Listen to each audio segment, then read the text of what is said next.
Hello and welcome to this webinar on the Queensland Kindergarten Funding Essentials.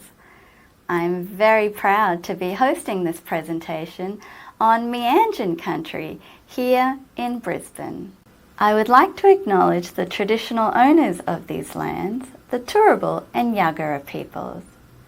I would also like to recognise and acknowledge the traditional owners of the lands where you are today, and any Aboriginal and Torres Strait Islander peoples viewing this session. I pay my respects to elders past and present and thank them for their guidance and wisdom as we celebrate the diversity of Aboriginal and Torres Strait Islander people and their cultures across this beautiful state of Queensland.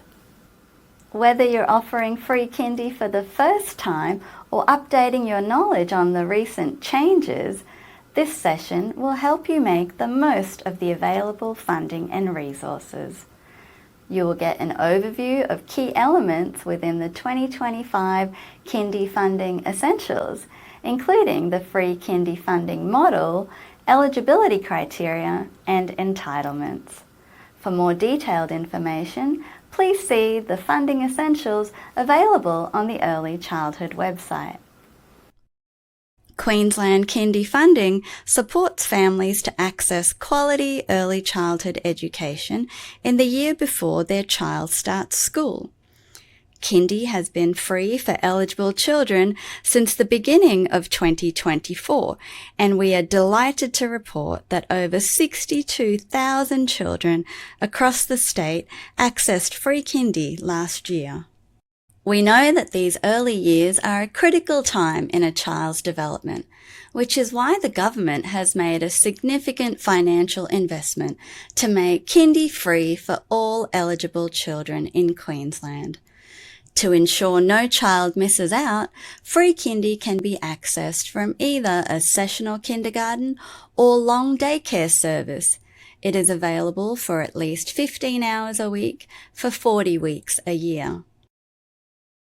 The Kindy Funding Essentials are an important part of the service agreement between the Queensland Government and approved providers, as they provide a framework for the department to assess and pay claims.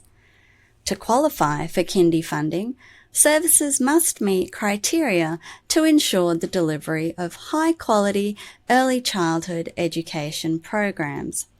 Providers must have current service approval under the Education and Care Services National Law, have a rating of working towards the National Quality Standard or higher, and deliver an approved kindergarten program.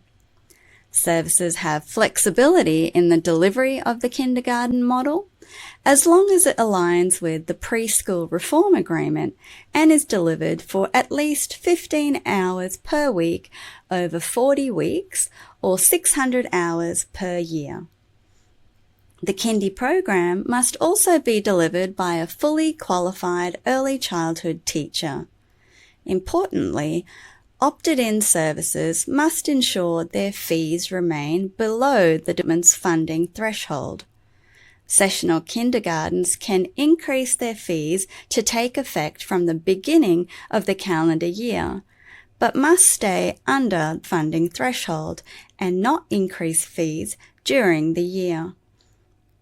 Service providers must also adhere to other funding requirements and contractual terms and conditions, such as promoting equitable access for diverse groups, including Aboriginal and Torres Strait Islander children, vulnerable and disadvantaged families, and children with additional needs.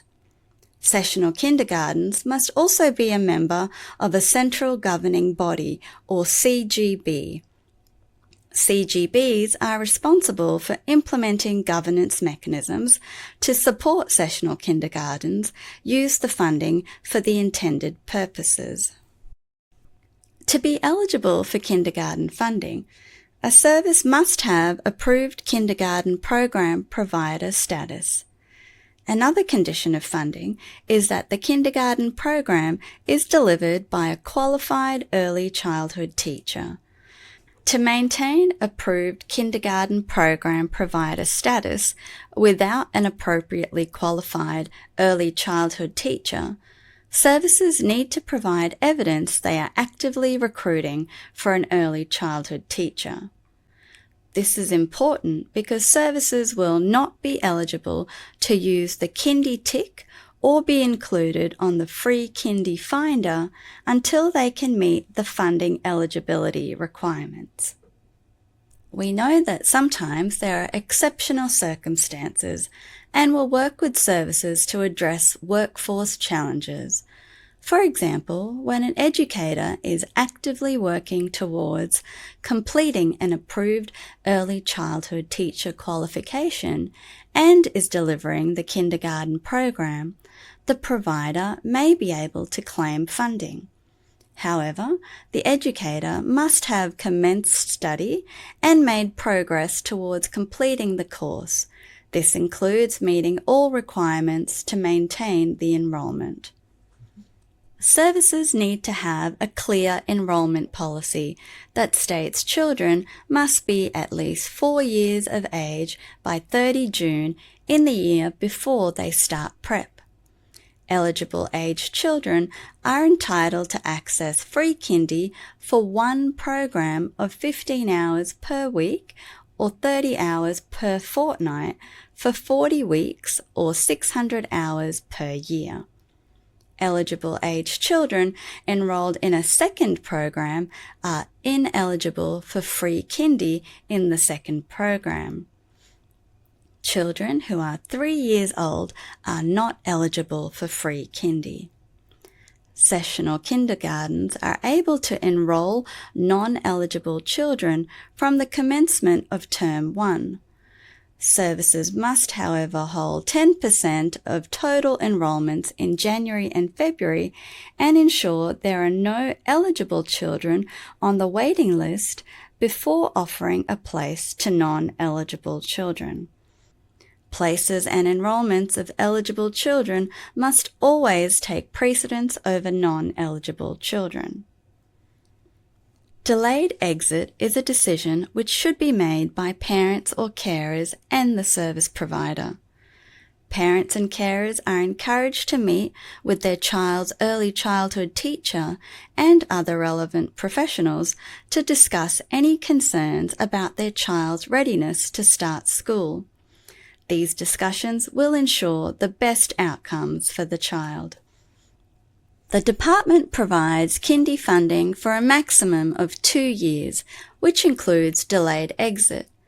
This helps ensure that every eligible child can access free kindy, no matter their circumstances.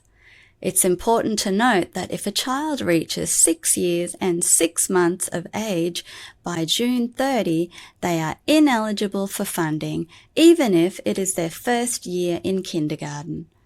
A child receiving a second year of funding must be flagged as repeating in the service's childcare management system. By following these guidelines, we can work together to support children's readiness for school. Parents or carers must provide visa information at enrolment.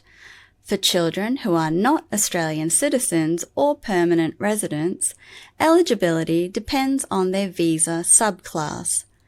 Children on substantive visas that are exempt from state school fees are eligible for free kindy. If a family holds a bridging visa, eligibility depends on the substantive visa it bridges. There are a few different types of visas, so it can get a little confusing. This is an extract of the schedule of visa subclasses. The link to this is in the appendix of the Funding Essentials, along with a list of eligible visa holders under the Australian Government Refugee and Humanitarian Program. Simply put, if there is a yes in the fee exempt column, it means a family is eligible for free kindy, providing they meet all other eligibility criteria. Services need to have a clear policy or procedure for the management of illnesses, holidays, and long-term absences for eligible children. This will help families understand what is required of them so that attendance can be managed effectively. If a family asks that their child returns to kindergarten after starting prep, the service needs to seek guidance first from their CGB. This consultation is crucial to align decisions with Free Kindy guidelines and ensure the child's needs are supported. The Free Kindy program is supported by workforce initiatives to strengthen service delivery and promote a professional career in the sector. These initiatives focus on attracting, retaining, and upskilling early childhood teachers and educators. They include financial incentives such as scholarships with wraparound support and access to early childhood professionals, practicum placement subsidies, professional development to meet qualification requirements, and career pathways into the sector. Please check out further details in the Kindy Funding Essentials if you are looking for strategies to build a sustainable and skilled workforce. Kindy funding is provided to services through one or more subsidies. The base subsidy supports access to an approved kindergarten program. Detailed spending rules and financial obligations are listed in the Kindy Funding Essentials.